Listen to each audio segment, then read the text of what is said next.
بسم الله الرحمن الرحيم الحمد لله رب العالمين والصلاة والسلام على سيد المرسلين وعلى آله وصحبه أجمعين وبعد عباد الله أوصيكم وإياي بتقوى الله ബഹുമാനപ്പെട്ട സഹോദരന്മാരെ സഹോദരിമാരെ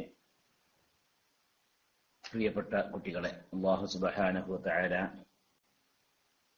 നമ്മുടെ ഈ പരിപാടി അള്ളാഹു തൃപ്തിപ്പെട്ട അമലുകളെ കൂടുതൽ ഉൾപ്പെടുത്തി തരട്ടെ. ഇതിൽ പങ്കെടുക്കുന്നത്, ഇതിൽ കേൾക്കുന്നത്, ചോദിക്കുന്നത്, പറയുന്നത്, സഹകരിക്കുന്നത് ഒക്കെ അള്ളാഹുവിന്റെ ദീനിനുള്ള ഒരു വലിയ ഖിദ്മത്തായി അള്ളാഹു ഖബൂൽ ചെയ്യുകയും അതിനുള്ള വലിയ പ്രതിഫലം അള്ളാഹു നമുക്ക് എല്ലാവർക്കും പ്രദാനം ചെയ്യുകയും ചെയ്യട്ടെ. പ്രിയപ്പെട്ട സഹോദരന്മാരെ സഹോദരിമാരെ, ഞാൻ ഈ സംസാരിക്കുന്നത് ക്ലാസ് റൂമിൽ കേൾക്കുന്നു എന്നെനിക്കറിയാം. അതുപോലെ നമ്മുടെ സഹോദരിമാരവിടെ കേൾക്കുന്നുണ്ടെങ്കിൽ ഒന്ന് വളരെ വ്യക്തമായി കേൾക്കുന്നുണ്ടെങ്കിൽ ഒന്ന് PM ചെയ്യണം. അതല്ലെങ്കിൽ നിങ്ങളൊന്ന് എസ് അടിക്കണം. അവിടെ കേൾക്കുന്നുണ്ടാവൂലേ? അവിടെ കേൾക്കുന്നുണ്ടല്ലോ. ഓക്കെ ഉണ്ട്. അപ്പോ ചോദ്യം, ഉസ്താദെ, വുളുവിന്റെ നിയ്യത്തോടു കൂടെ കുളിച്ചാൽ വുളു ശരിയാകുമോ? ഇതിനു മുമ്പായിട്ട് ഇന്നലെ പറഞ്ഞ വിഷയം ഒന്നുകൂടി പറയാണ്. ഇന്നലെ നമ്മൾ പറഞ്ഞിരുന്നു, അടുത്ത ഞായറാഴ്ച, അതായത് 26-ാം തീയതി ബഹുമാനപ്പെട്ട ആസിഫ് ദാരിമി, ബഷീർ ഫൈദി ദേശമംഗലം, അതുപോലെ തന്നെ അബ്ദുസലാം ഫൈദി ഒളവട്ടൂര്, അതുപോലെ നമ്മുടെ ബഹുമാനപ്പെട്ട സയ്യിദ് സാദിഖ് അലി ശിഹാബ് തങ്ങൾ പാണക്കാട് അവരുടെ പ്രിയപ്പെട്ട പത്നി, അതുപോലെ നമ്മുടെ ചില വഫിയകളും ഹറബികളും ആരൊക്കെ കടങ്ങുന്ന ടീം ഇവിടെ വരുന്നുണ്ട്. ഞായറാഴ്ച 26-ാം തീയതി രാവിലെ 8:30 മുതൽ വൈകുന്നേരം 4:30 വരെ നീണ്ടു നിൽക്കുന്ന ഏകദിന വിദ്യാർത്ഥിനി ക്യാമ്പാണ്. അത് വളരെ ഫലപ്രദമായ ഒരു സംഭവമാണ്. അത് ഇങ്ങോട്ടൊന്നും കിട്ടേണ്ടതല്ല. ശരിക്കും കോഴിക്കോട്, അതുപോലെയുള്ള തൃശ്ശൂർ പോലെയുള്ള പ്രധാനപ്പെട്ട സ്ഥലങ്ങളിൽ മാത്രം നടത്തപ്പെടുന്ന ഒരു ക്യാമ്പാണത്. പ്രത്യേകമായി തെരഞ്ഞെടുക്കപ്പെടുന്ന 100 വിദ്യാർത്ഥിനികൾക്കാണ് ആ ക്യാമ്പിൽ പങ്കെടുക്കേണ്ടവരാണ്. പക്ഷെ നമ്മുടെ ഈ പരിപാടി നമ്മുടെ മജ്‌ലിസിൽ വെച്ച് നടത്തപ്പെടുന്നത് കാരണം കൊരട്ടിക്കര മഹല്ല് നിവാസികൾപ്പെട്ട വിദ്യാർത്ഥിനികൾ കൂടി അവസരം നൽകുന്നുണ്ട്. അത് എല്ലാ വിദ്യാർത്ഥിനികളല്ല, +1, +2 അതുപോലെ ഡിഗ്രി തലങ്ങളിൽ പഠിക്കുന്ന വിദ്യാർത്ഥിനികൾ. അവരുടെ പേര് നിങ്ങൾ ആദ്യമേ നിങ്ങളുടെ ടീച്ചർ അടുക്കൽ കൊടുക്കണം. നിങ്ങളുടെ ടീച്ചർ ആ വിഷയം നമ്മെ അറിയിക്കുകയും വേണം എന്നുകൂടി അറിയിക്കുകയാണ്.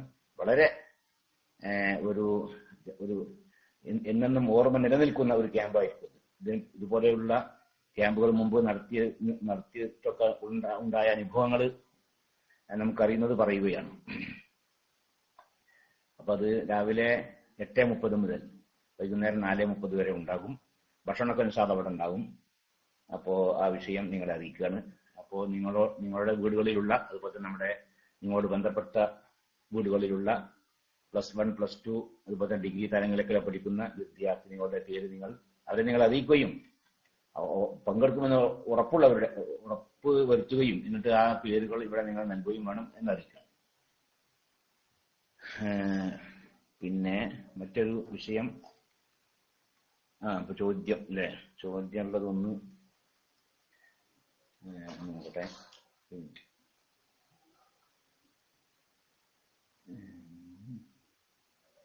ഒരു മിനിറ്റ് ഒന്ന് വെയിറ്റ് ചെയ്യേ. ചോദ്യങ്ങള് ക്ലാസ് റൂമിലൂടെ വരുന്ന ചോദ്യങ്ങളും അതിന് പുറമെ നമ്മുടെ ക്ലാസ് റൂമിനോട് ബന്ധപ്പെട്ട നമ്മുടെ പല അഡ്മിൻ ഗ്രൂപ്പുകളുണ്ട്, വാട്സപ്പ് ഗ്രൂപ്പുകൾ. അതിൽ വരുന്ന ചോദ്യങ്ങളും അതിന് പുറമെ നിങ്ങൾ അവിടെ നിന്ന് ഇവിടെയുള്ള ആളുകൾ ചോദിക്കുന്ന ചോദ്യങ്ങൾക്കൊക്കെയാണ് മറുപടി നൽകുന്നത് എന്ന് ആദ്യമായി അറിയിക്കുകയാണ്. ഒരു ചോദ്യമുള്ളത്, ഉസ്താദെ, വുളുവിന്റെ നിയ്യത്തോടു കൂടി കുളിച്ചാൽ വുളു ശരിയാകുമോ? വുളുവിന്റെ നിയ്യത്തോടു കൂടി കുളിക്കാൻ, വുളുവിന്റെ ഫർള് ഞാൻ വിട്ടുന്നു എന്ന് നിയ്യത്ത് ചെയ്തുകൊണ്ട് കുളിച്ചാൽ കുളി ശരിയാകുമോ എന്നാണ്. മുങ്ങിക്കുളിക്കുകയാണെങ്കിൽ ശരിയാകും. ഞാനീ പറഞ്ഞത് നിങ്ങൾ ശരിക്കും ശ്രദ്ധിക്കണം കേട്ടോ. മറ്റേ ശരിയാവൂല എന്നല്ല, മുങ്ങിക്കുളിക്കുകയാണ്. എന്താ ഇവിടെ വിഷയം എന്ന് പറഞ്ഞാലേ, ജനാബത്ത് കുളിക്കുന്നത് പോലെ അല്ലല്ലോ, വലിയ ശുദ്ധിയെ ഉയർത്തുന്നത് പോലെ അല്ല.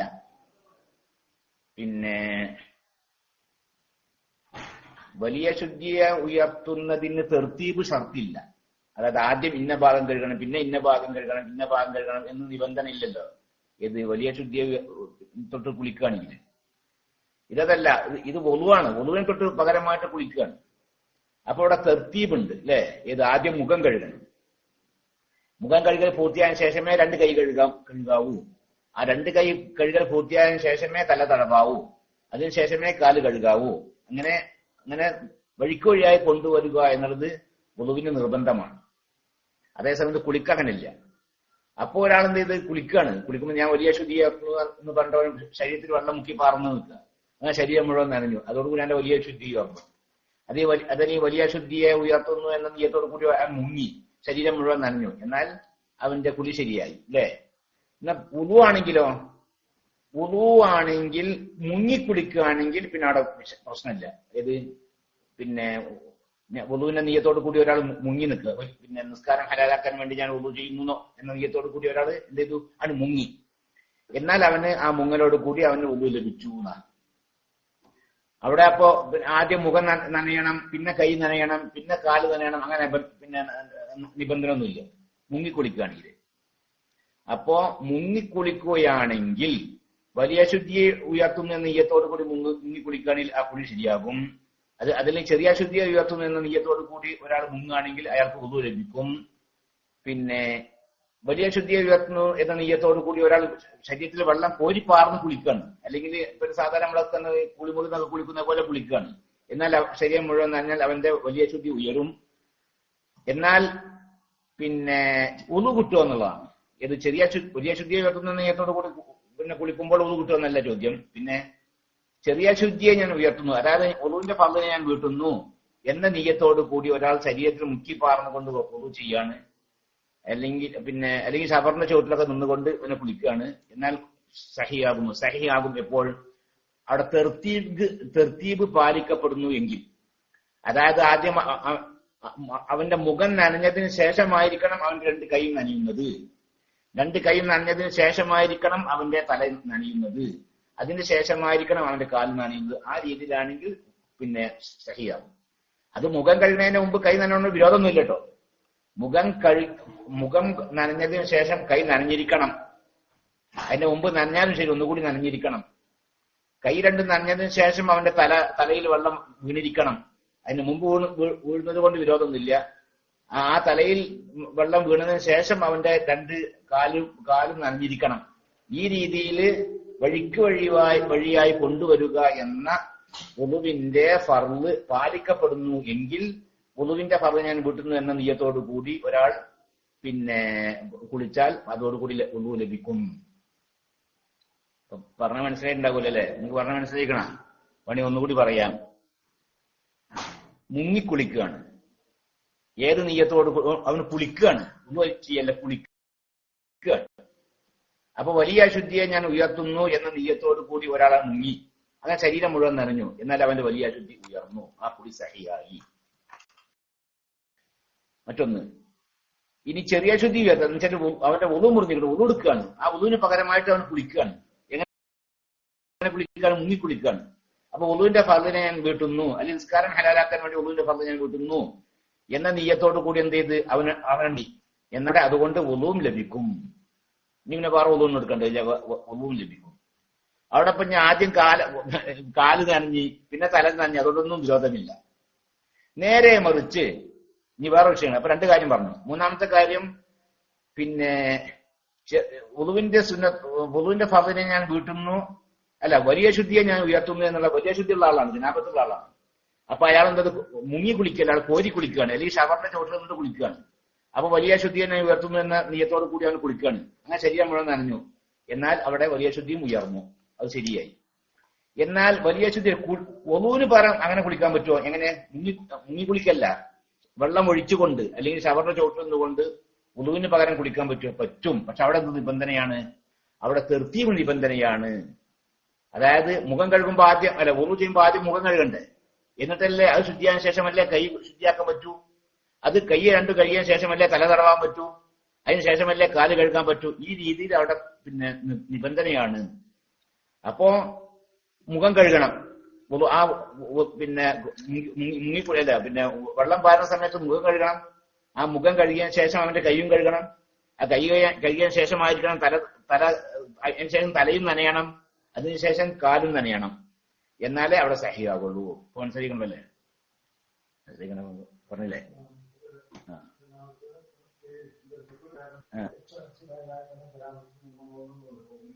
ഇല്ല, വുളുവിന് അല്ല, കുളിക്ക് 2 നിബന്ധനയുള്ളത്. തേച്ചൊരക്കൽ സുന്നത്ത നിർബന്ധമല്ല. കുളിക്ക് വലിയ ശുദ്ധി ഉയർത്താൻ 2 നിബന്ധന. ഒന്നും നിയ്യത്ത്, വലിയ ശുദ്ധിയെ ഞാൻ ഉയർത്തുന്നു എന്ന നിയ്യത്ത്. രണ്ടാമത്തെ നിബന്ധന ശരീരം മുഴുവൻ വെള്ളം നനയണം. അത്രേ ഉള്ളൂ. വെള്ളം നനഞ്ഞാൽ മതി, ശരീരം മുഴുവൻ വെള്ളം നനയണം. തേച്ചൊരക്കൽ സുന്നത്ത, നിർബന്ധമല്ല. അപ്പൊ മനസ്സിലായിട്ടുണ്ടാവൂല്ലോ അല്ലെ? പിന്നെ മറ്റൊരു ചോദ്യം എന്താണ് ഇവിടെ വലവിൻ നവമസ മുഹദ്ദിസുൻ, വുളുവില്ലാത്ത ഒരാൾ മുങ്ങിയാൽ വലൗ ഫീ മാഇൻ ഖലീലിൻ, അത് ചുരുങ്ങിയ വെള്ളത്തിലാണ് ശരി, 2 വെള്ളത്തിനേക്കാൾ താഴെയുള്ള വെള്ളത്തിലാണ് ശരി, ഒരാൾ മുങ്ങി ബിനിയ്യത്തിൻ മുഅ്തബറത്തിൻ, പരിഗണിക്കപ്പെടുന്ന നിയ്യത്തുമായി. എന്നുവെച്ചാല് ചെറിയ ശുദ്ധിയാൻ ഉയർത്തുന്നു എന്നോ അല്ലെങ്കിൽ വുളുവിന്റെ ഫർള് ഞാൻ വിട്ടുന്നു എന്നോ എന്ന നിയ്യത്തോട് കൂടി ഒരാൾ മുങ്ങി. എന്നാൽ അജ്സഅഹു മിനൽ വുളുഇ അനിൽ വുളുഇ, വുളുവിനെ തൊട്ട് അത് മതിയാവുന്നതാണ്, പിന്നെ വേറെ വുളു ചെയ്യേണ്ടതില്ല. ഇത് മുങ്ങുകയാണെങ്കിൽ. പിന്നെ വലൗലം യംകുസ് ഫിൽ ഇൻഗിമാസി സമനൻ യുംകിനു ഫീഹി തർതീബ്, അത് കുറെ നേരം വെള്ളത്തിൽ കിടക്കണമെന്നില്ല, എന്നാൽ മുങ്ങിയാണ് കേരി. എന്നാൽ തന്നെ ചെറിയ ശുദ്ധിയെ ഉയർത്തുന്നു അല്ലെങ്കിൽ വുളുവിന്റെ ഫർള് ഞാൻ വിട്ടുന്നു എന്ന നിയ്യത്തോട് കൂടി ഒരാൾ മുങ്ങി കുളിക്കുകയാണെങ്കിൽ അവന്റെ വുളു സഹീഹാകും, അതോടുകൂടി അവന് വുളു ലഭിക്കും. നഅം ലബിയഗ്തസല ബിനിയ്യതിഹി, ഈ വിഷയം വേറെ. ഇനിയതാണ് മുങ്ങി കുളിക്കുന്നതിനെ കുറിച്ചല്ല പറഞ്ഞത്.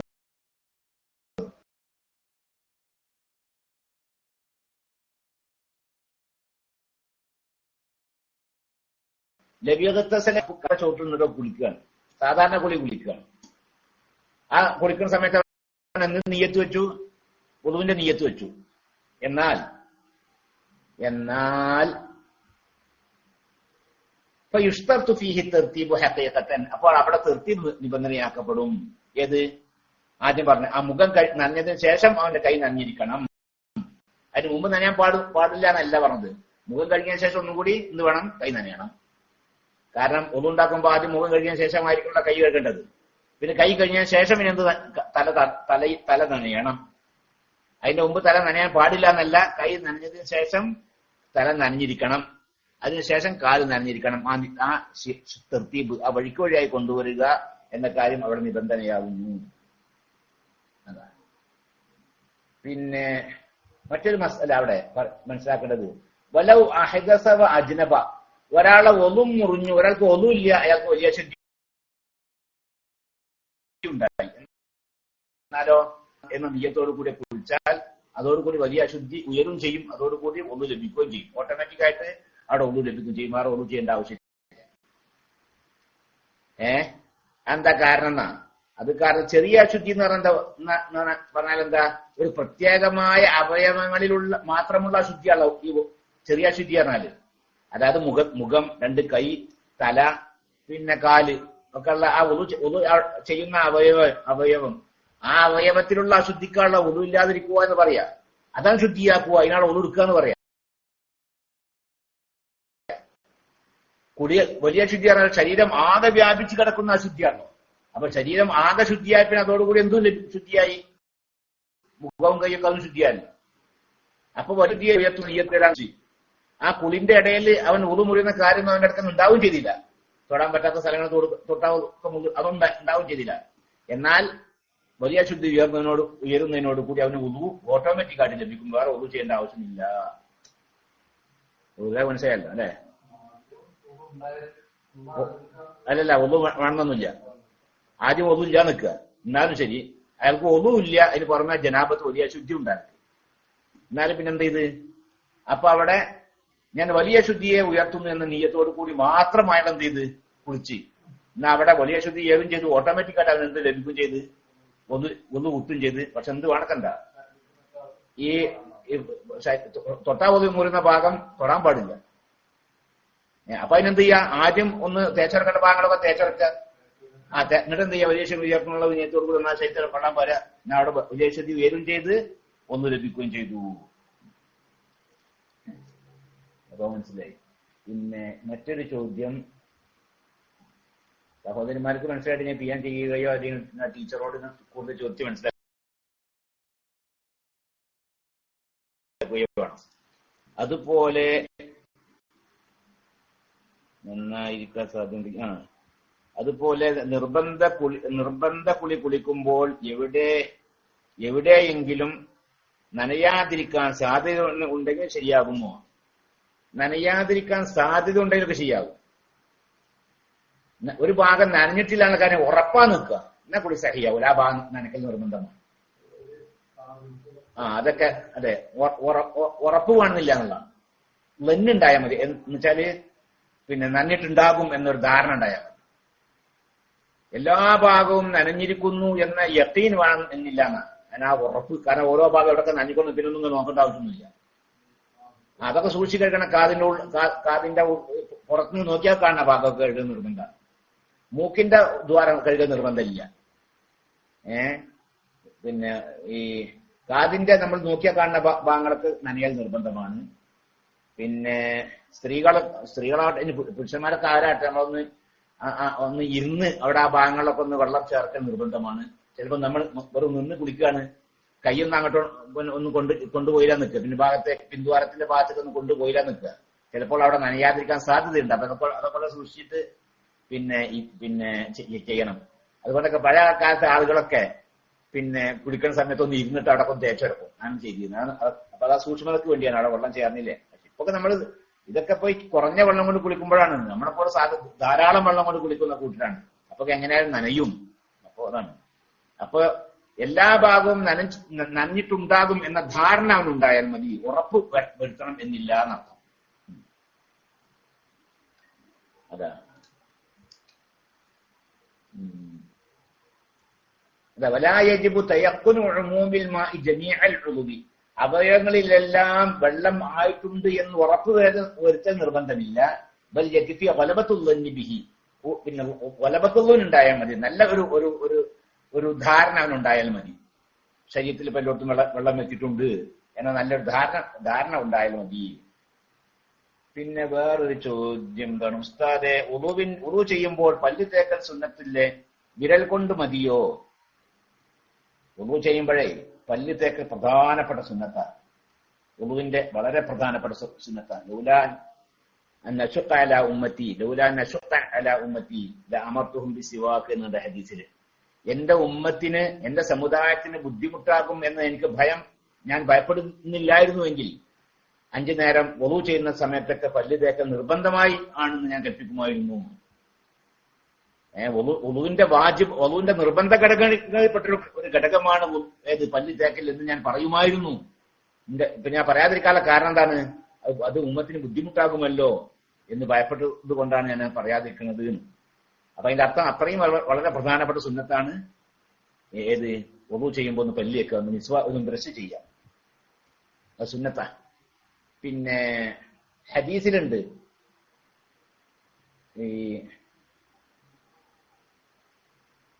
ഒരു മിസ്വാക്ക്, കൃത്യമായിട്ട് ഓർമ്മയില്ലത്, ബ്രഷ് ചെയ്യാതെ ഉള്ള വുളുവും ബ്രഷ് ചെയ്തുകൊണ്ടുള്ള ഒരു വുളു, ബ്രഷ് ചെയ്യാതുള്ള 70 വുളുവിനേക്കാളും ശ്രേഷ്ഠമാണ് എന്ന് തോന്നുന്നു. ആ ഹദീസിന് കൃത്യമായിട്ട് ഇപ്പൊ ഓർമ്മയില്ല. അൽ വുളൂഉ ബിസ്സിവാക്കി അഫ്ളലു മിൻ 70 അങ്ങനെ തോന്നുന്നുണ്ട്. വുളൂദാൻ സ്വലാത്ത് നിന്നാണ് കൃത്യമായിട്ട് ഓർമ്മയില്ല ഇപ്പൊ. ഏതായാലും 70 പ്രാവശ്യം മിസ്വാക്ക് ചെയ്യാതെ, ബ്രഷ് ചെയ്യാതെ വുളു ചെയ്യുന്നതിനേക്കാളും ശ്രേഷ്ഠമാണ് ഒരിക്കൽ ബ്രഷ് ചെയ്തുകൊണ്ടുള്ള വുളു എന്നാണ് തോന്നുന്നു ആ ഹദീസ്. ഒന്ന് ഉറപ്പുവെക്കണമായിരുന്നു. കൃത്യമായ അതിന്റെ പദം ഓർമ്മയില്ല. പിന്നെ ആർക്കെങ്കിലും ആ ഹദീസ് കിട്ടുകയാണെങ്കിൽ ഇവിടെ ഒന്ന് പെർസ് ചെയ്യണമെങ്കിൽ നല്ലതാണ്. അപ്പൊ ഈ വുളു ചെയ്യുമ്പോ എന്ത് ചെയ്യാ? അത് ബ്രഷ് കൊണ്ടോ, സാധാരണ നമ്മള് ബ്രഷ് ഉണ്ടല്ല, ബ്രഷ് കൊണ്ടോ ഏറ്റവും നല്ലത് അറാക്കാണ്. അറാക്കും കൊള്ളി ഉണ്ടാവുമല്ലോ, ഒരു അറാക്ക് കൊള്ളി ഇങ്ങനെ നമ്മള് ഡബിന്റെ കീശയിലുള്ള അറാക്കുണ്ട്, നമ്മള് ഒന്ന് കൊണ്ടുവന്നാൽ മതിയല്ലോ. ഇപ്പോഴത്തെ കാലത്ത് അറാക്ക് കിട്ടുകയാണെങ്കിൽ യാതൊരു പ്രയാസമില്ലാത്തൊരു വിഷയമാണ്. ഉംറക്കൊക്കെ ധാരാളം ആളുകൾ പോവുക, അവരൊക്കെ വരുമ്പോ അറാക്ക് കൊണ്ടുവരുന്നു. അപ്പൊ അത് ഇപ്പോ കിട്ടല് വളരെ. അപ്പൊ അറാക്ക് കൊണ്ട് പല്ല് തേക്കൽ അത് ഏറ്റവും അഫ്ളലാണ്. ഉരമുള്ള ഏതുകൊണ്ട് പല്ല് തേച്ചാലും മിസ്വാക്ക് ചെയ്ത കൂലി കിട്ടും. എന്നാൽ അത് അറാക്ക് കൊണ്ട് ആ ഒരു പ്രത്യേകമായ സുന്നത്താണ്.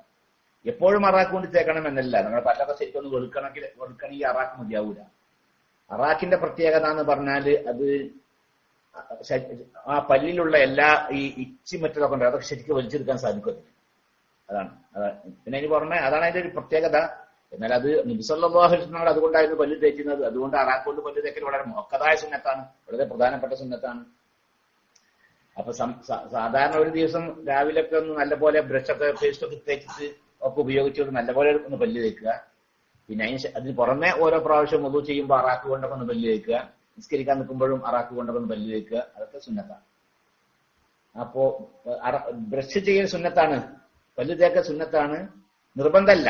നിർബന്ധമാണോ എന്ന ചോദ്യം, നിർബന്ധമല്ല, സുന്നത്താണ്.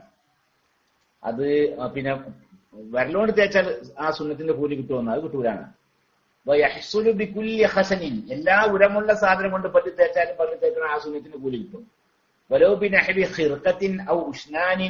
അതിന് കയ്യമങ്ങനെ ശീല ചിറ്റിക്കുന്നുണ്ട്, ആ ശീല കൊണ്ട് ആയാലും വേണ്ടില്ല.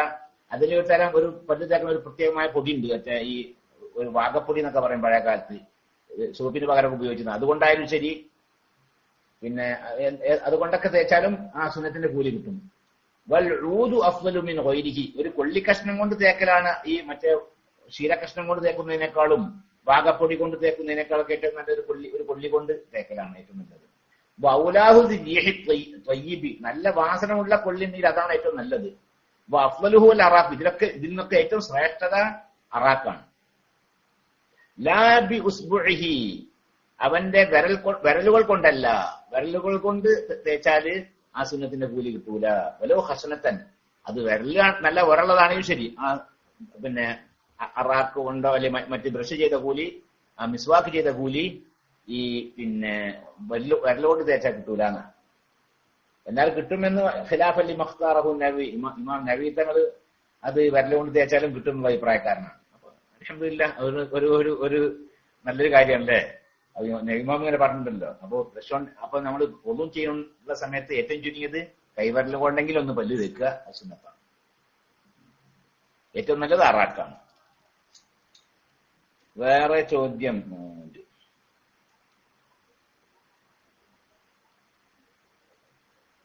ഉസ്താദെ, സ്ത്രീകൾക്ക് ജമാഅത്ത് നിർബന്ധമുണ്ടോ? സ്ത്രീകൾക്ക് ജമാഅത്ത്, പുരുഷന്മാർക്ക് ജമാഅത്ത് നിർബന്ധമൊന്നുമല്ല. സ്ത്രീകൾക്ക് ജമാഅത്ത് നിർബന്ധമുണ്ടോ എന്ന് ചോദ്യം. പിന്നെ സ്ത്രീകൾക്ക് ജമാഅത്ത് നിർബന്ധമില്ല, പുരുഷന്മാർക്കും ജമാഅത്ത് നിർബന്ധമല്ല. പക്ഷെ അത് മുഅക്കദായ സുന്നത്താണ്. നമ്മുടെ മദ്ഹബ് അനുസരിച്ച് മുഅക്കദായ സുന്നത്താണ്, വളരെ പ്രധാനപ്പെട്ട സുന്നത്താണ് ഫർള് നിസ്കാരം ജമാഅത്തായി നിസ്കരിക്കുക എന്നത്. എന്നാൽ അത് ഫർള് കിഫായയാണ്. എപ്പോഴത്തെ അത് ഒരു മഹല്ലിൽ ഒരു ജമാഅത്ത് നടക്കുക, അത് ഫർള് കിഫായയാണ്. ഒരു മുസ്ലിം മഹല്ലാവുമ്പോ അവിടെ ജമാഅത്ത് നടക്കണം.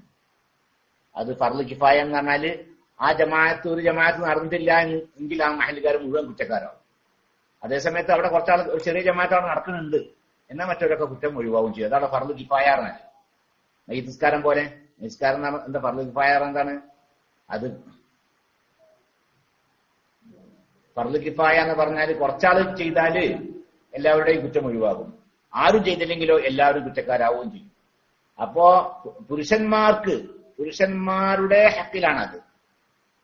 ഒരു മഹലിൽ തീരെ ജമാഅത്ത് നടന്നില്ല നിൽക്കുക, എന്നാൽ അവിടുത്തെ പുരുഷന്മാരൊക്കെ കുറ്റക്കാരാകും. അള്ളാഹു തആല അവരെ ശിക്ഷിക്കും, അള്ളാഹു അവരെ ചോദ്യം ചെയ്യും. എന്നാൽ സ്ത്രീകളെ ചോദ്യം ചെയ്യോ? ഇല്ല. അത് സ്ത്രീകൾക്ക് അള്ളാഹു സുബ്ഹാനഹു നൽകുന്ന പ്രത്യേകമായ ഒരു പരിഗണനയാണ്. അത് സ്ത്രീകൾക്ക് അള്ളാഹു നൽകുന്ന പ്രത്യേകമായ ബഹുമാനമാണ്. ഒരു മഹല്ലിൽ ഒരു ജമാഅത്ത് നടന്നില്ല നിൽക്കുക, എന്നാൽ മരിച്ചു പോയിട്ടുണ്ടെങ്കിലേ ആ ജമാഅത്ത് നടത്താത്തതിന്റെ പേരില് പുരുഷന്മാരെ അള്ളാഹു ചോദ്യം ചെയ്യും, പുരുഷന്മാരെ അള്ളാഹു ശിക്ഷിക്കും. എന്നാൽ സ്ത്രീകൾ അതിന്റെ പേരിൽ എന്തുകൊണ്ടാണ് ജമാഅത്ത് നടത്തിയെന്ന് ചോദ്യം ചെയ്യോ? സ്ത്രീകളെ ചോദ്യം ചെയ്യോ? ഇല്ല. അത് സ്ത്രീകൾക്ക് നൽകിയ ഒരു ബഹുമാനമാണ്. എന്നാല് പിന്നെ പുരുഷന്മാർക്ക് മുഅക്കദായ സുന്നത്താണ്. ഇതിപ്പോ ഏതായാലും ഫർള് കിഫായ എന്ന് പറഞ്ഞാൽ മഹല്ലൊക്കെ നടക്കല് ഫർള് കിഫായയാണ് നടത്തും. എന്നാൽ ജമാഅത്തായിട്ട് ഓരോ പുരുഷനും നിസ്കരിക്കലോ, ഓരോ പുരുഷനും ജമാഅത്തിൽ പങ്കെടുക്കലോ അത് വളരെ മുഅക്കദായ സുന്നത്താകുന്നു. സ്ത്രീകൾക്കും സുന്നത്താണ്. പക്ഷെ സ്ത്രീകൾക്ക് പുരുഷന്മാരുടെ അത്ര ശക്തമായ സുന്നത്ത് അല്ല. സ്ത്രീകൾക്കും ജമാഅത്ത് നിസ്കാരേ സുന്നത്താണ്, 27 ഡിഗ്രി കൂലി ഓൽക്കും കിട്ടും. പക്ഷെ പുരുഷന്മാർക്ക് ഉള്ള അത്ര ശക്തമായ സുന്നത്ത് സ്ത്രീകൾക്ക് ജമാഅത്ത് ഇല്ല. അതാണ് ഖാല നബി റഹ്മഹുല്ലാഹ് വൽ അസ്ഹു അന്നഹാ ഫർളു കിഫായത്തിൻ ലിരിജാലിൽ ബാലിഗീനൽ അഹ്റാരിൽ മുഖീമീന അതെ ഫിൽ മുഅദ്ദാത്തി ഫഖത്ത്. അദാആയ ഫർള് നമസ്കാരത്തിൽ സ്വതന്ത്രരായ നാട്ടിൽ താമസിക്കുന്ന പ്രായപൂർത്തിയ എത്തിയ പുരുഷന്മാർക്ക് ഫർള് കിഫായയാകുന്നു. ഏത് ഈ പിന്നെ ജമാഅത്ത് നിസ്കാരം. അതങ്ങനെ ബിഹൈസു യൽഹറു ശിആറുഹ, ആ ജമാഅത്തിന്റെ ആ ശിആർ വെളിവാകുന്ന രീതിയിലുള്ള ഒരു ജമാഅത്ത്. ഒരു മഹല്ലാകുമ്പോൾ ആ മഹല്ലിൽ ആ ഒരു മുസ്ലിങ്ങളുണ്ട്, അതിൻ്റെതായ ശിആർ അവിടെ വെളിവാകുന്ന രീതിയിലുള്ള ജമാഅത്ത് അവിടെ നടക്കൽ ഫർളു കിഫായയാണ്. എന്നാൽ വഖീല ഇന്നഹ ഫർളു ഐനിൻ, ജമാഅത്തായി നിസ്കരിക്കൽ ഫർളു കിഫായല്ല ഫർളു ഐനാണെന്ന് പറയപ്പെടുന്നുണ്ട്. അങ്ങനെ ആകുമ്പോൾ ഓരോരുത്തരും ജമാഅത്തായി നിസ്കരിക്കൽ നിർബന്ധമാണ് എന്ന്. അതാണ് ഇമാം അഹ്മദ് ബിൻ ഹംബലിന്റെ ഒക്കെ മദ്ഹബ് അങ്ങനെയാണ്. എന്നാൽ നമ്മുടെ മദ്ഹബിൽ ഞാൻ പറഞ്ഞല്ലോ, ഒരു മഹല്ലിൽ ജമാഅത്ത് നടത്തൽ ഫർളു കിഫായാണ്. ഒരു ചെറിയ ടീം ആ ജമാഅത്തായി നിസ്കരിച്ചാൽ എല്ലാവരുടെയും കുറ്റം ഒഴിവാകും. ആരും നിസ്കരിച്ചില്ല എല്ലാ പുരുഷന്മാരും കുറ്റക്കാരാകും. ഒരു മഹല്ലിൽ തീരെ ജമാഅത്തേ നടന്നില്ല നിൽക്കുക, എന്നാൽ ആ മഹല്ലിലെ പുരുഷന്മാർ മുഴുവൻ കുറ്റക്കാരാണ്. എന്നാൽ ഒരു ചെറിയ വിഭാഗം എന്ത് ചെയ്തു, ആ ഇസ്ലാമിന്റെ ഷിആർ ഒഴിവാകുന്ന രീതിയിലുള്ള ഒരു ജമാഅത്തോടെ ചെറിയ നിലക്ക് നടത്തിയിട്ട് നിൽക്കുക, എന്നാൽ അവിടെ എല്ലാവരുടെയും കുറ്റം ഒഴിവായി. ഏതായാലും ശരി, അത് മുഅക്കദായ സുന്നത്താണ് എല്ലാ പുരുഷന്മാർക്കും. സ്ത്രീകൾക്കും സുന്നത്ത് തന്നെയാണ്. എന്നാൽ വളരെ പുരുഷന്മാർ അത്ര തന്നെ ശക്തമായ സുന്നത്തല്ലാണ്. അതാ വലാ യതഅക്കദു നദുബു ലിന്നിസാഇ തഅക്കുദഹു ലിരിജാലി, പുരുഷന്മാർക്കുള്ള അത്ര മുഅക്കദായ സുന്നത്തല്ല സ്ത്രീകൾക്കും സുന്നത്ത് തന്നെയാണ്. അതെ, സ്ത്രീകൾക്ക് ഏറ്റവും അതങ്ങനെ, സ്ത്രീകൾക്ക് നിസ്കാരം വീട്ടിലാണ് ഏറ്റവും ഉത്തമം, പുരുഷന്മാർക്ക് ഏറ്റവും ഉത്തമം പള്ളിയിലുമാണ്. അത് സ്ത്രീകളോടുള്ള ഒരു അവഗണനല്ല, അത് സ്ത്രീകൾക്ക് അള്ളാഹു നൽകിയ ഒരു ബഹുമാനമാണ്. അല്ല, പുരുഷൻ കഷ്ടപ്പെട്ട് പള്ളിയിൽ ഒന്ന് നിസ്കരിച്ച ഉണ്ടാണ് ആ കൂലിതല്ലോ, അത് സ്ത്രീ അവളെ വീട്ടിൽ നിന്ന് വെച്ച് ജമാഅത്തായി നിസ്കരിച്ചാൽ കിട്ടും എന്ന് പറഞ്ഞാൽ അവർക്ക് പ്രത്യേക അള്ളാഹുത്തന്നെ ചെയ്ത് കൊടുക്കുന്ന ഒരു ബഹുമാനമല്ല അത്. പുരുഷൻ ആ കൂലി കിട്ടണമെങ്കിൽ എന്തുവേണം, അടങ്ങറായിട്ട് പള്ളിയിൽ വരണം, എന്നാലേ ആ കൂലി കിട്ടുള്ളൂ. സ്ത്രീകൾക്ക് അത് വീട്ടിൽ തന്നെ വെച്ച് നടത്തുകയാണെങ്കിൽ സ്ത്രീകൾക്ക് ആ കൂലി അതിനേക്കാളും ശ്രേഷ്ഠത പിന്നെ അള്ളാഹുത്തല വീട്ടിൽ വെച്ച് നൽകുകയാണ്. അതുകൊണ്ട് തന്നെ നേരത്തെ നമ്മൾ പറഞ്ഞ പ്രിയപ്പെട്ട സഹോദരിമാരൊക്കെ വീട്ടിൽ വെച്ച് ജമാഅത്തായിട്ട് നിസ്കരിക്കുക. പിന്നെ അത് ഉമ്മയും മകളും കൂടിയോ അല്ലെങ്കിൽ ഉമ്മയും മരുമക്കളും കൂടിയോ ആരെങ്കിലും ഒരാളെ ഒന്ന് പിന്നിൽ നിർത്തിക്കൊണ്ട്, ഞാൻ കുട്ടികളുണ്ടെങ്കിൽ അവരെ മുമ്പിൽ നിർത്തി ഉമ്മയും മറ്റു പെങ്ങന്മാരൊക്കെ പിന്നിൽ ആയിട്ട് അങ്ങനെ ചെറിയ രീതിയിലെങ്കിലും ജമാഅത്തായി നിസ്കരിക്കുക. എന്നാൽ ഒറ്റയ്ക്ക് നിസ്കരിക്കുന്നതിനേക്കാളും 27 ഇരട്ടി അധികം പ്രതിഫലം ലഭിക്കും, സവാബ് ലഭിക്കും. പിന്നെ ജമാഅത്ത് ഉപേക്ഷിക്കൽ പുരുഷന് കറാഹത്താണ്, സ്ത്രീക്ക് കറാഹത്തല്ലാണ്. സ്ത്രീക്ക് ജമാഅത്ത് നിസ്കരിച്ച് ജമാഅത്തിന് കൂലി കിട്ടും, ജമാഅത്ത് നിസ്കരിച്ചെങ്കിലോ എന്ന കറാഹത്തൊന്നുമില്ല. നേരം ജമാഅത്ത് ഉപേക്ഷിക്കുക പുരുഷനെ സംബന്ധിച്ചിടത്തോളം ഹറാമലയും ശരി കറാഹത്താണ്. പിന്നെ അസ്സലാമു അലൈക്കും. വലൈക്കും അസ്സലാം വറഹ്മത്തുള്ളാഹി. ഉസ്താദെ, കിണറ്റിൽ ഒരു മൂലയിൽ കുറച്ച് വെള്ളമേ ഉള്ളൂ, അതിൽ നജസ് ആയാൽ ആ വെള്ളം തട്ടിയ സ്ഥലവും നജസാകില്ലേ? ശുദ്ധിയാക്കാൻ എന്ത് ചെയ്യണം? ഇത് ഇന്നലെ ഞാനൊക്കെ നമ്മള് പിന്നെ ഈ ചോദ്യം ഉണ്ടായിരുന്നാണ്. ഇന്നലെ ഞാനോ ഏതായാലും 2 ദിവസം ഈ ചോദ്യം ഉണ്ടായിട്ടുണ്ട്. ഒരു ദിവസം കിണറ്റില് പ്രാവ് ചത്ത്, കുറഞ്ഞ വെള്ളമേ ഉള്ളൂ, പ്രാവ് ചത്തുന്ന എന്താ ചെയ്യാ? പ്രാവിന്റെ ശവം കണ്ടെന്ന്. പിന്നെ ഇന്നലെ ചോദ്യം തൊട്ടിത്തുണി കിണറ്റിക്ക് വീണ്, കിണറ്റിലാണെങ്കിൽ കുറച്ച് വെള്ളമുള്ളൂ, എന്ത് ചെയ്യും? ഇന്നതല്ല, ഇന്നിപ്പോ ഒരു കിണറ്റിലൊരു മൂലയിൽ മാത്രമേ ഉള്ളൂ. ഒക്കെ ഒരേ മറുപടി തന്നെയാണ് പറയാനുള്ളത്. കിണറ്റിൽ ഒരു മൂലയിൽ മാത്രമേ വെള്ളമുള്ളൂ, അതിൽ നജസായി. അപ്പോൾ ആ വെള്ളം തട്ടിയ ഭാഗം കൂടി നജസാവൂല, പിന്നെ എങ്ങനെ ശുദ്ധിയാക്കുക? 2 കൊല്ലത്തിനേക്കാൾ താഴെയുള്ള വെള്ളമാണെങ്കിൽ, അതായത് 200 ലിറ്ററിനേക്കാളും താഴെയാണ് വെള്ളമെങ്കിൽ അതിൽ നജസ് വീണാൽ തന്നെ ആ വെള്ളം മുഴുവൻ നജസാവും. പിന്നെ ആ വെള്ളം തട്ടിയ ഭാഗവും നജസാവും. നേരെ മറിച്ച് 2 കൊല്ലത്തുണ്ട്, അതായത് 200 ലിറ്റർ ഉണ്ട്, അല്ലെങ്കിൽ 200 ലിറ്ററിന് മേലെ വെള്ളമുണ്ട്, അതിൽ നേസാവുന്നില്ല, അതിൽ നേസ് വീണ് നിൽക്കുക, എന്നാലും നേസാവില്ല. പിന്നെ നജസാണെങ്കിൽ അത് ആ നജസിന്റെ വാസന പിന്നെ മണം ഒക്കെ പിന്നെ ഈ രുചി നിറവ്യത്യാസമൊക്കെ വരണം, എന്നാലേ നജസാവുള്ളൂ. അപ്പൊ 2 കൊല്ലത്ത് 200 ലിറ്ററോ 200 ലിറ്ററിന്റെ മേലെയോ വെള്ളം ഉണ്ട് എങ്കിൽ അതിൽ നജസ് വീണാൽ അതുകൊണ്ട് ആ വെള്ളം നജസാവുകയില്ല. അതാ നജസ എല്ലാം എടുത്തിട്ടാൽ മതി, വേറെ ഒന്നും ചെയ്യേണ്ടതില്ല. നേരെ മറിച്ച് 200 ലിറ്ററിനേക്കാളും താഴെ വെള്ളം ഉള്ളൂ എങ്കിൽ അതിൽ നജസായാൽ ആ വെള്ളം മുഴുവൻ നജസാകും, ആ വെള്ളം തട്ടിയ ഭാഗവും നജസാകും. ഇനിയിപ്പോ പിന്നെ അത് ആ കിണർ ശുദ്ധീകരിക്കാൻ എന്താ മാർഗം? ആ വെള്ളം കോരി കളഞ്ഞാൽ ശുദ്ധിയാകുമോ? ഇല്ല. കോരി കളഞ്ഞാലും ആ വെള്ളത്തിന്റെ ആ നനവക്കാടുണ്ടല്ലോ, അപ്പൊ ആ കിണർ നജസാവൂലേ? പിന്നെ എന്താ മാർഗം? എന്നാലും ഞാനൊക്കെ നമ്മൾ പറഞ്ഞു. മാർഗം അതിൽ കുറച്ചുകൂടി വെള്ളം ഒഴിക്കുക, കുറച്ചുകൂടി വെള്ളം ഒഴിച്ചിട്ട് 200 ലിറ്റർ ആക്കുക. പുറത്തുനിന്ന് വെള്ളം ഒഴിച്ചിട്ട് 200 ലിറ്റർ ആക്കുക. അല്ലെങ്കിൽ ഒന്നും ചെയ്യേണ്ടതില്ല, കുറച്ച് താമസം 1-2 ദിവസം ചിലപ്പോൾ വെയിറ്റ് ചെയ്താല് വെള്ളം ഇങ്ങനെ ഏന്തുമല്ലോ, ഉറവ് വന്നിട്ട് വെള്ളം 200 ലിറ്ററായി നിൽക്കുക. എന്നാൽ ആ വെള്ളവും ആ കിണർ തമ്മോട് കൂടി ശുദ്ധിയായി. അപ്പൊ ഒന്നുകിൽ ഉറവ് പൊട്ടി ഒലിച്ചുകൊണ്ട് 200 ലിറ്റർ ആകാൻ വേണ്ടി കാത്തു നിൽക്കുക, അതിൽ പുറത്തുനിന്ന് കുറച്ച് വെള്ളം ഒഴിച്ചുകൊണ്ട് 200 ലിറ്റർ ആക്കുക.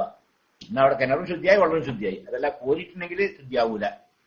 പിന്നെ ഇപ്പൊ കൗത്താന്ന് നിർത്തിയില്ലല്ലോ, കിണറല്ലേ. പിന്നെ എടുത്ത് കളയൊന്നും വേണ്ട, എടുത്ത് കളഞ്ഞാലും വേണ്ട, ഇല്ലേലും വേണ്ടി 200 ലിറ്റർ എത്തിയാൽ പിന്നെ അതോടുകൂടി ആ വെള്ളം ശുദ്ധിയായി കഴിഞ്ഞു, കിണറ് ശുദ്ധിയായി.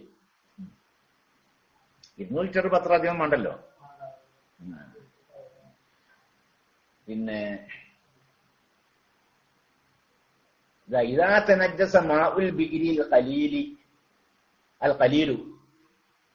കിണറ്റിലെ കുറഞ്ഞ വെള്ളം നജസായാൽ, കുറഞ്ഞ വെള്ളം എന്ന് പറഞ്ഞാൽ 2 കുലത്തിനേക്കാൾ താഴെയുള്ള വെള്ളം, 200 ലിറ്ററിനേക്കാൾ താഴെയുള്ള വെള്ളം, ഇത് മുലാഖാത്തി നജസിൻ, നജസ് അതിൽ വീഴൽ കൊണ്ട്. എന്നാൽ ലം യത്ഹുറു ബിൻ നസ്ഹി, ആ വെള്ളം പിന്നെ കോരി എടുത്തു എന്നുള്ളത് കൊണ്ട് അത് ശുദ്ധിയാവൂല. പിന്നെയോ ബൽ യംബഗി അല്ലാ യൻസഹ, പിന്നെ അത് കോരി എടുക്കാതിരിക്കുകയാണ് വേണ്ടത്. എന്തിന്? ഒന്നുകിൽ ഉറവ് പെട്ടി വെള്ളം അധികരിക്കാൻ വേണ്ടി, അതിലേക്ക് വേറെ വെള്ളം ചൊരിച്ചുകൊണ്ട് പിന്നെ 200 ലിറ്റർ എത്തിക്കുക, 2 കൊല്ലത്ത് എത്തിക്കുക. പിന്നെ വേറെ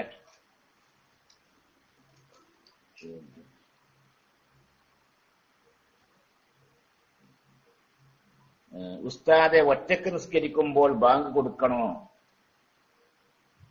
അതിന്റെ മുമ്പ് വേറെ ചോദ്യം. അസ്സലാമു അലൈക്കും ഉസ്താദ്, കിണറ്റിൽ അത് വായിച്ചു. ചെയ്യുമ്പോൾ ഉസ്താദെ തോല് നജസല്ലേ? ഒറ്റക്ക് ഞാൻ അതിന്റെ മറുപടി പറയട്ടോ. ഒറ്റക്ക് നിസ്കരിക്കുമ്പോൾ ബാങ്ക് കൊടുക്കണോ എന്നുള്ളത് അത് പിന്നെ ബാങ്ക് കൊടുക്കൽ സുന്നത്താണ്. ഒറ്റക്ക് നിസ്കരിക്കലാവട്ടെ ജമാഅത്തിനൊക്കെ ബാങ്ക് കൊടുക്കൽ, പുരുഷന്മാർക്ക് ബാങ്ക് കൊടുക്കൽ സുന്നത്താണ്. ചെറിയ കുട്ടിയാണ് നിൽക്കുക, എന്നാലും ശരി ബാങ്ക് കൊടുക്കൽ സുന്നത്താണ്. സ്ത്രീകൾക്ക് ബാങ്ക് സുന്നത്തില്ല, ഇഖാമത്താണ് സുന്നത്ത്.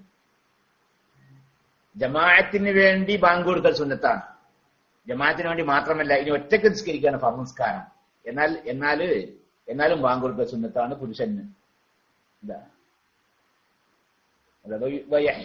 യുസന്നു, ബാങ്ക് സുന്നത്താക്കപ്പെടും.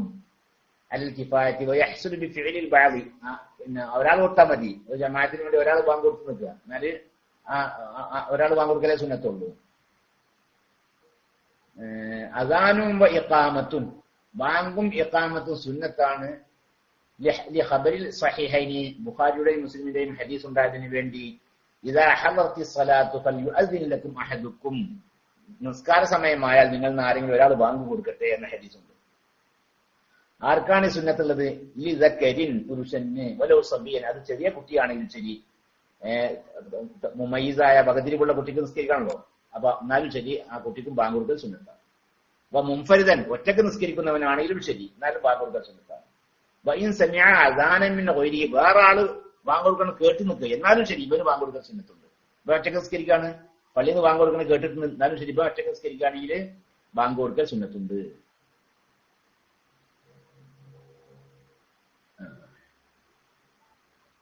പിന്നെ സ്ത്രീകൾക്ക് സുന്നത്തുള്ളത് ബാങ്ക് കൊടുക്കൽ സുന്നത്തില്ല, ഇഖാമത്ത് സുന്നത്താണ് സ്ത്രീകൾക്ക്. ഇനി സ്ത്രീകൾ ഉറക്കല്ല പതുക്കെ ബാങ്ക് കൊടുത്തു നിൽക്കുക, എന്നാലോ എന്നാൽ കറാഹത്തില്ലാണ്, സുന്നത്തില്ല. സ്ത്രീകൾക്ക് ഒരിക്കലും ബാങ്ക് കൊടുക്കാൻ സുന്നത്തില്ല. ഇനി ഒരു സ്ത്രീ എന്ത് ചെയ്ത് പതുക്കെ ബാങ്ക് കൊടുത്തു, എന്നാൽ കറാഹത്തില്ല. ഉറക്കെ കൊടുക്കുകയാണെങ്കിലോ അത് ഹറാമുമാണ്. സ്ത്രീ ഉറക്കനെ ബാങ്ക് കൊടുക്കുക അത് ഹറാമാണ്. പള്ളി സ്ത്രീ ഉറക്കണേന് ഭാഗം കൊടുക്കേ നിങ്ങൾ ചിന്തിച്ചു നോക്കി സങ്കല്പിച്ചു നോക്കി ഹറാമാണ്. പിന്നെ ഉസ്താദെ തോല് നജസല്ലേ, അപ്പോൾ വിൽക്കാൻ പറ്റുമോ? നജസ് വിൽക്കാൻ പറ്റൂലല്ലോ എന്ന്. തോല് നജസൊന്നല്ല, എല്ലാ തോലും നജസൊന്നല്ല. ചത്ത ശവത്തിന്റെ തോല് നജസ. അതുപോലെ തന്നെ മാംസം ഭക്ഷിക്കൽ ഹലാലല്ലാത്ത ജീവിയുടെ തോലും നജസ. മാംസം ഭക്ഷിക്കൽ ഹലാലായ ജീവികളല്ലേ, പോത്ത്, മൂരി, ആട്, പിന്നെ ഒട്ടകം, പിന്നെ ഇതൊക്കെ ഉണ്ടല്ലോ, പശു, ഇതൊക്കെ അതിന്റെ മാംസം ഭക്ഷിക്കൽ ഹലാലാണല്ലോ. അപ്പൊ അതിന്റെ തോലും തന്നെ അതിനെ അർത്താൽ അതിന്റെ തോല് നജസൊന്നല്ല. അപ്പോ ആ തോല് വിൽക്കും ചെയ്യാം. നജസായ സാധനം വിൽക്കാൻ പറ്റൂല എന്നാ, നജസ് വിൽക്കാൻ പറ്റൂല. അത് ചാണകം ഉണ്ടല്ലോ, അതൊന്നും വിൽക്കാൻ പാടില്ല എന്നാണ് പ്രബലമായ അഭിപ്രായം. അതേസമയത്ത് ഹംബലി മദ്ഹബ് അനുസരിച്ച് അത് നജസുമല്ല, അപ്പൊ ആ നിലക്കനുസരിച്ച് വിൽക്കും ചെയ്യാം. ഏതായാലും ശരി, നജസാണ് ഉറപ്പായ സാധനമാണെങ്കിൽ അത് വിൽക്കാൻ പറ്റുകയില്ല. പിന്നെ ഇപ്പൊ എന്താ അങ്ങനത്തെ വിൽക്കേണ്ടി വന്നാൽ എന്താ ചെയ്യാലേ? അപ്പൊ അത് വെറുതെ കൊടുക്കുകയാണ്. അത് വെറുതെ കൊടുക്കുക, പൈസ ഇങ്ങോട്ടും വെറുതെ കൊടുക്കുക വേണമെങ്കിൽ വിൽപ്പന പറ്റൂല. ഇതിന്റെ പകരം വിലയായിക്കൊണ്ട് അത് ഇങ്ങോട്ട് പൈസ വാങ്ങാൻ പറ്റൂല. അങ്ങനത്തെ സാധനമൊക്കെ ആണെങ്കിൽ പിന്നെ ഇത് അങ്ങോട്ട് വെറുതെ കൊടുക്കുക, അപ്പൊ അത് വേണമെങ്കിൽ ഇങ്ങോട്ട് പൈസ ഇങ്ങോട്ട് വെറുതെ തന്നോട്ടെ, അങ്ങനെ പറ്റുള്ളൂ. പക്ഷെ അതേസമയത്ത് തോല് നേസല്ല, ഇത് അറുത്ത ജീവിയുടെ തോല് നേസല്ല, അപ്പൊ അത് വിൽക്കാം. പക്ഷെ പോത്ത് ചത്ത് നിൽക്കുക എന്നാലോ, അപ്പൊ അത് നേസായി, അപ്പൊ അതിന്റെ തോല് നേസ് തന്നെ. അല്ലെ ആട് ചത്ത്, അർത്ഥതല്ല, സ്വമേധയാലെ ചത്ത്, എന്നാല് നയസാണല്ലോ, ശവൻ നയസാണ്, അപ്പൊ അതിന്റെ തോല് നയസ് തന്നെയാണ്. പക്ഷേ തോല് ശവത്തിന്റെ നജസായ തോലും ശുദ്ധിയാക്കാനുള്ള മാർഗമുണ്ട്. അതാണ് നമ്മൾ ഈ ലെതർ ഫാക്ടറിയിലൊക്കെ നടത്തുന്നത്, ഊറക്കിടുക എന്നാണ് പറയുന്നത്. തോല് എന്ത് ചെയ്യാ, എന്തതിന് പഴയ കാലത്തിന് പറയാം, ഊറക്കിടുക എന്നാണ്. ലെതർ ഫാക്ടറിയിലൊക്കെ ഉപ്പ് അതുപോലെ തന്നെ പല സാധനങ്ങളൊക്കെ അതിന് വൈകിട്ട് അത് ശുദ്ധിയാക്കും. തോല് ശുദ്ധിയാക്കാനുള്ള മാർഗം അതാണ്. അത് ശവത്തിന്റെ തോലും ഇങ്ങനെ ഊറക്കിട്ടാൽ ശുദ്ധിയാക്കും. അപ്പൊ ഏതായാലും ശരി, തോല് നജസല്ലേ എന്നുള്ളത് ആ ചോദ്യം ശരിയല്ല. എല്ലാ തോലും നജസല്ല. ശവത്തിന്റെ എല്ലാ ശവത്തിന്റെയും തോല് നജസാണ്. ഇപ്പൊ നായപ്പന്നിന്റെ തോല് അത് നജസ് തന്നെയാണ്, അതിന് ശുദ്ധിയാവും ചെയ്യൂല. നായന്റെയും പന്നിന്റെയും തോല് ഊറക്കിട്ടാലും ശുദ്ധിയാവൂല. മറ്റെല്ലാ ശവത്തിന്റെയും പിന്നെ തോല് ഊറക്കിട്ടാൽ ശുദ്ധിയാകും. പിന്നെ അറുത്ത ജീവിന്റെ മാംസം ഭക്ഷിക്കൽ ഹലാലായ ജീവിയെ അറുത്ത് എന്നാൽ അതിന്റെ തോല് എന്തല്ല നജസല്ലേ, ഏതായാലും മുക്കാം.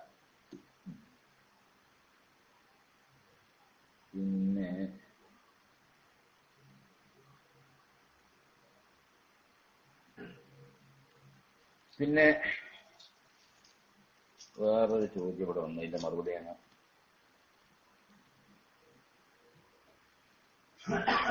തെങ്ങ് കള്ള് ചെത്താൻ കൊടുക്കാമോ? അതാണ് തെങ്ങുമെന്നാണ് കള്ള് ചെത്തുക.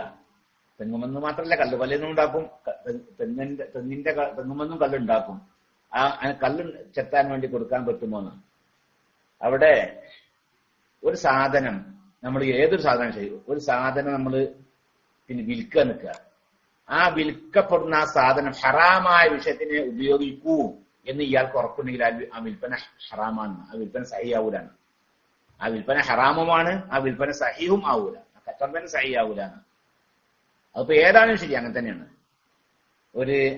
ഇപ്പൊ മുന്തിരി കൊണ്ട് പിന്നെ അത് നമുക്ക് ഭക്ഷണമായിട്ട് ഉപയോഗിക്കുകയും ചെയ്യാം, ജ്യൂസ് അടിച്ച് കുടിക്കുകയും ചെയ്യാം, അതുകൊണ്ട് കള്ളും ഉണ്ടാക്കാം. പക്ഷെ ഈ വാങ്ങുന്ന ഈ ചങ്ങായി ഇതുകൊണ്ട് കള്ളേ ഉണ്ടാക്കൂ, ജ്യൂസ് അടിച്ചു കുടിക്കാനല്ല അവൻ ഉപയോഗിക്കുക, അതുകൊണ്ട് കള്ളുണ്ടാക്കേണ്ട കാര്യം ഉറപ്പാണ്. എന്നാൽ അവർക്ക് വിൽക്കാൻ പാടില്ല, ആ വിൽപ്പന സഹിയാവും ചെയ്യില്ല, ഹറാമുമാണ് എന്നാണ്. അതുമെല്ലാം അങ്ങനെ തന്നെ. അപ്പൊ അതുപോലെ തന്നെ കള്ള് നമ്മൾ ചെത്താൻ കൊടുത്ത് രണ്ടു തരം കള്ളുണ്ടാക്കാം അല്ലെ. ചക്കരക്കള്ള് കണ്ട കാര്യമുണ്ട്, മസ്ത് ഇല്ലാതെ അതിലെന്തോ സാധനം എന്തോ ഇടാത്തതുകൊണ്ട് അങ്ങനെ ഇട്ടിട്ടുണ്ടെങ്കിൽ അത് മസ്ത് ഉണ്ടാവൂല. അപ്പൊ അതിനാണ് തിരക്കടില്ല. അതേസമയത്ത് ഇതല്ല, ഹറാമായ കല്ല് മാത്രമേ ഇതുകൊണ്ട് അവൻ ഉണ്ടാക്കുള്ള കാര്യം ഉറപ്പാണ്, എന്നാൽ കൊടുക്കാൻ പാടില്ല, ഹറാമാണ്. ആ ചെത്താൻ കൊടുക്കുക ഹറാമാണ്. പിന്നെ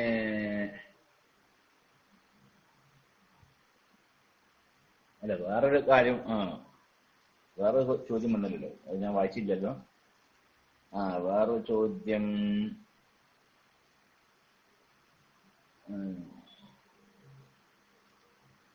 ഉസ്താദെ, കൂടുതൽ വില കിട്ടാൻ വേണ്ടി സാധനങ്ങൾ സൂക്ഷിച്ചു വെക്കാമോന്ന്. കൂടുതൽ വില കിട്ടാൻ വേണ്ടി എന്നാൽ സീസൺ കാലത്തെ കൂടുതൽ വില ഉള്ള സമയത്ത് വിൽക്കാൻ വേണ്ടിയിട്ട് സാധനം ഇപ്പൊ വിൽക്കാതെ സൂക്ഷിച്ചു വെക്കാമോ? അതൊന്നും വിരോധമൊന്നുമില്ല. പക്ഷെ അത് ഭക്ഷണം പൂഴ്ത്തിവെപ്പാകരുത്. പൂഴ്ത്തിവെപ്പ് എന്ന് പറഞ്ഞാൽ ഭക്ഷണം, ഏത് ഭക്ഷണം വെച്ചാൽ കൂത്തായ ഭക്ഷണം. സാധാരണ ഒരു രാജ്യത്ത് ജനങ്ങൾ ഭക്ഷണമായി ഉപയോഗിക്കുന്ന സാധനം പിന്നെ എന്ത് കൂടുതൽ വില കിട്ടുന്ന സമയത്തേക്കും പിന്നെ പൂഴ്ത്തി വെക്കുക, അത് ഹറാമാവുന്നതാണ്. എല്ലാ സാധനമല്ല, അടക്കയും തേങ്ങ എന്നല്ല ഈ പറഞ്ഞത്. അടക്കയും തേങ്ങ ഒന്നും സാധാരണ ഭക്ഷണമല്ല. കേരളത്തിനെ സംബന്ധിച്ചിടത്തോളം അരി അത് സാധാരണ ഭക്ഷണമാണ്. ഈ ഭക്ഷണം എന്ത് ചെയ്യാ, ഇപ്പോ വിറ്റിട്ടില്ലെങ്കിൽ ജനങ്ങളൊക്കെ ആകെ ബുദ്ധിമുട്ടും. അങ്ങനെ ജനങ്ങളൊക്കെ ആകെ ബുദ്ധിമുട്ടുന്ന സമയത്ത് പിന്നെ പറഞ്ഞ വരാണ്ട് ഒക്കെ ഒരു വാങ്ങും. അങ്ങനത്തെ അതിന് വേണ്ടി എന്ത് ചെയ്യാ, അത് വിൽക്കാതിരിക്കാതെ ഹറാമാവുന്നു. അതിനാണ് പൂഴ്ത്തിവെപ്പ് എന്ന് പറയാം. എല്ലാ പൂഴ്ത്തിവെപ്പും ഹറാമല്ല. ഒരു രാജ്യത്തെ ജനങ്ങൾ സാധാരണയായി ഭക്ഷണമായി ഉപയോഗിക്കുന്ന സാധനം, ആ സാധനം പൂഴ്ത്തിവെക്കുന്നത് മൂലം ജനങ്ങൾക്ക് ബുദ്ധിമുട്ടുണ്ടാകും. പിന്നെ പിന്നീട് ജനങ്ങൾ ബുദ്ധിമുട്ടുമ്പോൾ പറഞ്ഞ വിലക്ക് പിന്നെ അവർ വാങ്ങും. അതിനുവേണ്ടി പൂഴ്ത്തിവെക്കുക, അത് ഹറാമാകുന്നു. അതെല്ലാ സാധനവും ഹറാമല്ല. ഇപ്പൊ തേങ്ങ അത് ഹറാമല്ല, പൂഴ്ത്തിവെക്കുന്ന ഹറാമല്ല. റബ്ബർ വില കിട്ടാൻ വേണ്ടി അപ്പൊ വെക്കാതെ പിന്നീട് പൂഴ്ത്തിവെക്കുക, അതും ഹറാമല്ല. കാരണം അതൊന്നും ഭക്ഷണ സാധനമല്ല. അതല്ലെങ്കിൽ മുളക് ഭക്ഷണ സാധനം നിർബന്ധമായ ഘടകല്ല. അതൊക്കെ ഭക്ഷണത്തിന് രുചി ഉണ്ടാവാൻ വേണ്ടി ഉപയോഗിക്കുന്ന സാധനം. അതൊക്കെ വില കിട്ടാൻ വേണ്ടി എന്ത് ചെയ്യാ, നീട്ടിയൊക്കെ പറ്റി, അതൊന്നും വിരോധമില്ല. സാധാരണ ജനങ്ങൾ ആ രാജ്യത്ത് പിന്നെ നിത്യഭക്ഷണമായി ഉപയോഗിക്കുന്ന സാധനം, കേരളത്തിനെ സംബന്ധിച്ചിടത്തോളം അരി, വേറെ ചില സ്ഥലങ്ങളിൽ ഗോതമ്പായിരിക്കും, അങ്ങനെ ഉണ്ടാവുമല്ലോ. അപ്പൊ അങ്ങനത്തെ സാധനങ്ങൾ പൂഴ്ത്തി വെക്കാൻ പാടില്ല, ഹറാമാകുന്നു. മറ്റുള്ള സാധനങ്ങളൊക്കെ പിന്നെ വില കിട്ടാൻ വേണ്ടി നിർത്തിവെക്കുക ചെയ്യുക. ഏത് റബ്ബർ, തേങ്ങ, അടക്ക, അതുപോലെ തന്നെ അങ്ങനെയൊക്കെ ഉണ്ടല്ലോ പല സാധനങ്ങളും, ഭക്ഷണ സാധനം അല്ലാത്ത സാധനങ്ങളൊക്കെ. അത് തേങ്ങ ഒക്കെ ഭക്ഷണ സാധനം തന്നെയാണ്. പക്ഷെ അത് ഭക്ഷണ സാധനം എന്ന് പറയാൻ പറ്റില്ല. അതിനെക്കുറിച്ച് അത് ഭക്ഷണത്തിന് രുചി നൽകുന്ന ചില ഘടകങ്ങൾ അതിലുണ്ട്, അത്രേ ഉള്ളൂ. അതല്ല പറഞ്ഞത്. മുന്തിരി, ഈത്തപ്പഴം, അതൊക്കെ ഭക്ഷണ സാധനമാണ്. അതൊക്കെ പൂഴ്ത്തി വെക്കുക ഹറാമാണ്. പിന്നെ നെല്ല്, അരി, മറ്റേ ഗോതമ്പ് പോലത്തെ സാധനങ്ങൾ കൂടുതൽ വില കിട്ടാൻ വേണ്ടി പൂഴ്ത്തി വെക്കുകയാണ്. ലാലിയുംസിക്കഹു ലിനഫ്സിഹി ഔ ഇയാലിഹി ഔ ലിയബിഅഹു ബിസമനി മിസ്ലിഹി. അവന്റെ സ്വന്തം ശരീരത്തിന് വേണ്ടി നിർത്തിക്കുക, അത് ഹറാമല്ല. അല്ലെങ്കിൽ അവൻ ചെലവ് കൊടുക്കാൻ നിർബന്ധമായ ആളുകൾക്ക് ഭക്ഷിക്കാൻ വേണ്ടി എടുത്തു വെക്കുക, അതും ഹറാമല്ല. അതല്ലെങ്കിൽ സാധാരണ വിലക്ക് പകരം വിൽക്കാൻ വേണ്ടി എടുത്തു വെക്കുക, അതും ഹറാമല്ല. പിന്നെ അമിതമായ വിലക്ക് ജനങ്ങൾ വാങ്ങൽ നിർബന്ധമാകും ഇത് പൂഴ്ത്തിവെച്ചാൽ. അപ്പോ അങ്ങനെ അവസ്ഥയിലാവുമ്പോഴാണ് ഹറാം. അത് തന്നെ സാധാരണ ഭക്ഷണമല്ല, പിന്നെ നിർബന്ധമായ ഭക്ഷണം, അരി, ഗോതമ്പ് പോലത്തെ അത് പൂഴ്ത്തിവെക്കലാണ് ഹറാമല്ലാത്ത ഹറാമല്ല. പിന്നെ മാംസം പൂഴ്ത്തിവെക്കാൻ പറ്റുമോ ഇല്ല എന്നാ. അത് ഭൂരിഭാഗം ആളുകളെ മാംസം പൂഴ്ത്തിവെക്കല്ലേ, അത് ഞാൻ തെറ്റല്ലാന്നാ. കാരണം അതൊന്നും നിർബന്ധമായ ഭക്ഷണമല്ല. അതൊക്കെ ഒരു രുചിക്ക് വേണ്ടിയുള്ള ഭക്ഷണമാണ്. അത് കൂടുതൽ വില കിട്ടാൻ വേണ്ടി ആ സീസണിലേക്ക് നീക്കി വെക്കുകയൊക്കെ ചെയ്യുക, അതൊന്നും വിരോധമില്ല.